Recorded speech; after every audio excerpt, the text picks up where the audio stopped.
All right, welcome back to the program. You're watching New Day. Of course, I hope you've had yourself quite the motivation just to kickstart your day at this point. In our next segment, of course, I'm talking to one very beautiful lady, Leila Buraje, a business lady. Welcome to the program. Thank you. All right, probably, before I introduce you, maybe I'll give you the opportunity to do that for yourself. You're a business lady. Tell us what you do. My name is Leila Buraje. I am a business lady. Specifically, I major in the mitumba business. I sell ladies stuff. I have a business in Kisumu town. Yes. All right. So what influenced your decision to start selling second-hand clothes known as mitumba? I did my Form 4 in 2001, and due to financial constraints, I wasn't able to further my education. I got married to my husband, who was the first love of my life, because I was in a mission school, hence I didn't have time to date a lot. I was a leader in high school, a head girl, all the way from primary to high school I was a head girl. So as a leader, I didn't believe in like doing the side shows and chatting with boys and all. So that is how I grew up. So immediately after school, this guy comes to my life, and yes, he vibes me and I get into it. Since I didn't go to college, I moved into this guy who was working in the matatu industry. But then he didn't have a mat on his own, like a driver for a specific mat. He was a guy for the squad. This is in Kisumu. This is in Kisumu. He was a guy for squad there. So I got in and embraced it because he was my husband and I loved him so much. And once, I once told God that if you give me a boyfriend, since I had never had any, I would love my boyfriend so much. So I embraced it and got into it. So what transpired is that I had to look for a way to like support my husband through, because it was a marriage. So where we used to stay, there were these mamas who used to go to the market. In Kisumu, we only have one major day for market days. This is on Sunday. So someday I followed these mamas to the market just to see what they normally do there. And wow, I had 5K, and one of them told me, why can't you pick a few blouses to just start with and see if you can sell? That's how I got into this business. I took blouses, and by the end of the day, I had sold and had made a bit of profit. So I was like, kumbe I can do it. That's how I started. I pushed on with it. In 2005, I got pregnant in 2004, gave birth to my firstborn in 2005. So I was like, since the baby's on board, I also didn't like where we used to stay so much. I really wanted a good place for my baby. I had to save. I struggled, went through it, and saved a bit of money while pregnant. By the time I was going almost a month to delivery, I had saved enough to help us move from where we were staying. And yes, we moved to an SQ, which we were paying 2,500. But to me, that was a nice place. At least it had a wall, and my baby would be okay. So yeah, I went to hospital, delivered, and true to my word, I went on a Friday to deliver. I was discharged on Saturday because it was a very normal delivery, I thank God.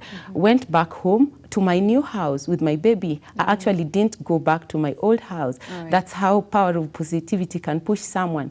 Actually, when I was saying that I want to move out of my former house, I didn't know how I was going to make it, because we were only paying 800 shillings, and still the landlady could come and make for us noise because we didn't make much.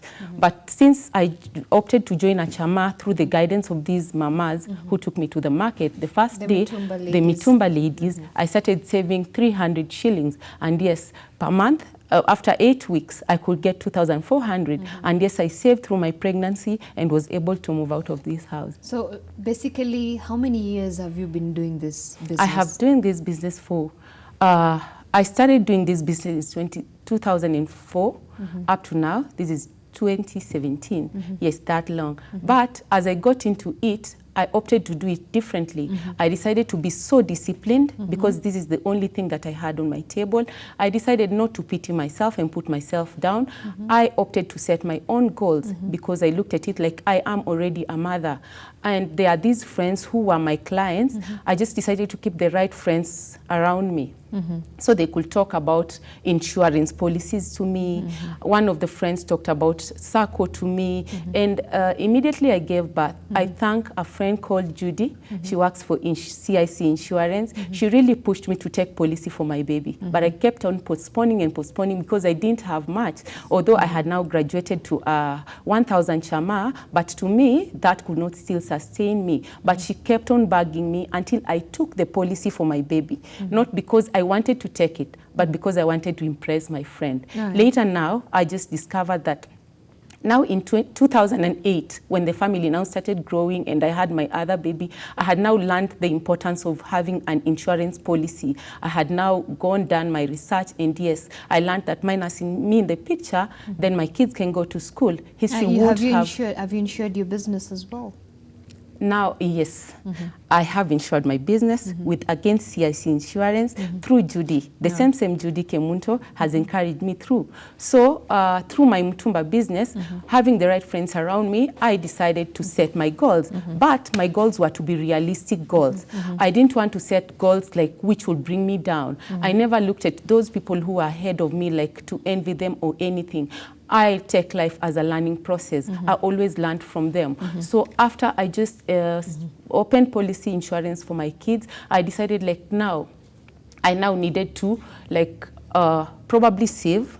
And the only way to save was maybe to get into a serious chama. That's how I got into a microfinance with like-minded people, and through that like microfinance and my other small chamas, I was able to save and bought a parcel of land where I now put up my house for the kids. All right. And basically just say, okay, definitely you've told us this business has changed your life.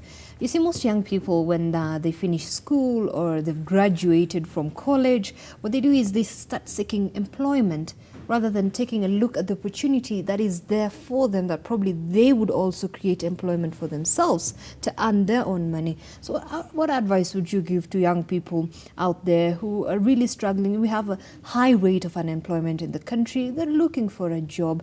But then look at you, you find an opportunity and you take advantage of that. So what is your advice? For me, positivity is the way to go. Just keep the right people around you.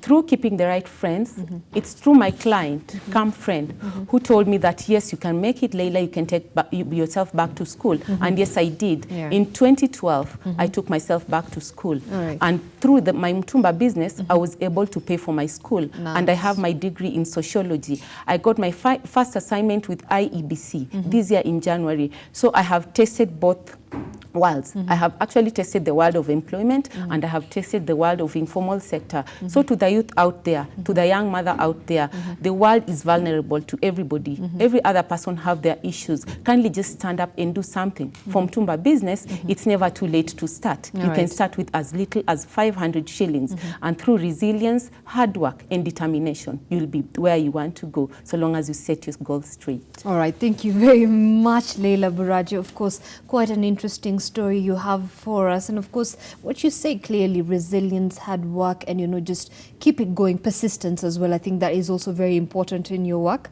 Yes, persistence, just doing it over and over again. Fail, you wake up the next morning, you dust your coat and you continue. True. All right, thank you very much for coming to the studio this hour, and of course just talking to us about your entrepreneurship journey. And at this point we'll take a very short break, and of course when we'll be back, we'll also be talking about the arts industry in Kenya.